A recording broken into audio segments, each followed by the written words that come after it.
Guten Morgen. Thanks for being on time. Let's get started. Hey everyone, so nice to see you. Klaus, how was your weekend? Fine, thank you. I prefer we strike to business, please. Of someone serious today. All right, Oh, straight to the point. agree.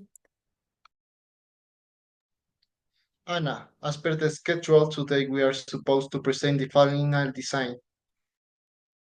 Yes, I've made great progress, but I wanted to wait for your feedback before locking in the final version. I just want to ensure it aligns with the team's vision. That's not we agreed. I expect results, not process. We are behind the schedule. Anna always puts her heart into her work, Klaus. That's part of her creative magic, right? Perhaps there was a difference in interpretation.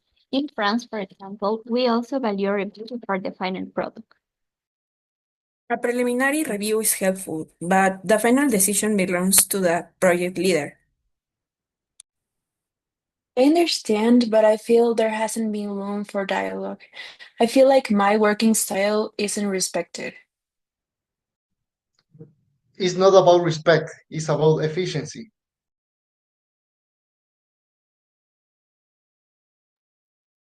In Mexico, building relationships is part of work.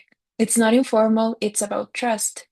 Asking about someone's weekend isn't wasting time, it's showing you care. In Germany, being direct is a form of respect. It's not cold, it's clear. We commit to something we deliver, not detours. The key is managing expectation. If no one adapts, collaboration breakdowns. I try to lighten the mood, but sometimes avoiding conflict doesn't help. I learned that you also need to speak up. In Japan, avoiding conflict is essential. That doesn't mean saying nothing, it means saying it with the right tone.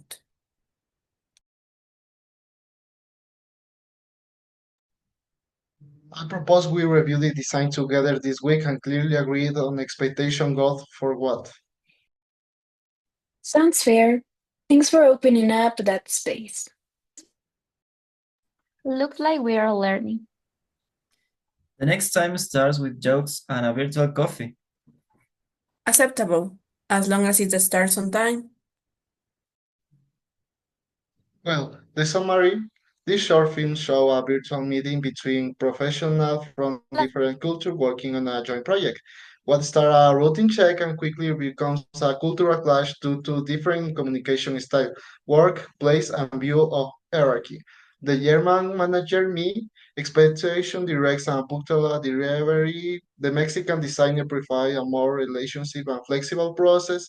Tension rises until other team members interview and everyone relax on how cultural norms shape cultural dynamics. Cultural dimensions represented. Direct versus indirect communication. Klaus is direct and Anna is more relational. Monochronic versus polychronic time orientation.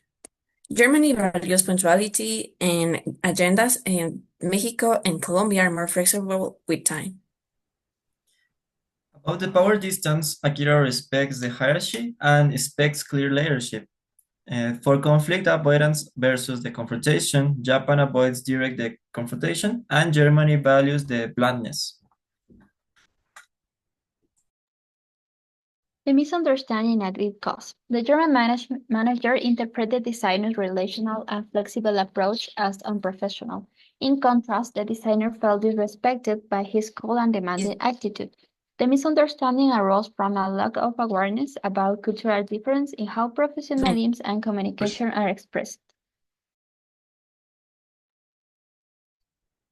The key lesson here is that intercultural competence is not about removing our differences, it's about understanding them. Effective collaboration in multicultural environments requires discussing cultural expectations early on and finding balance between perspectives.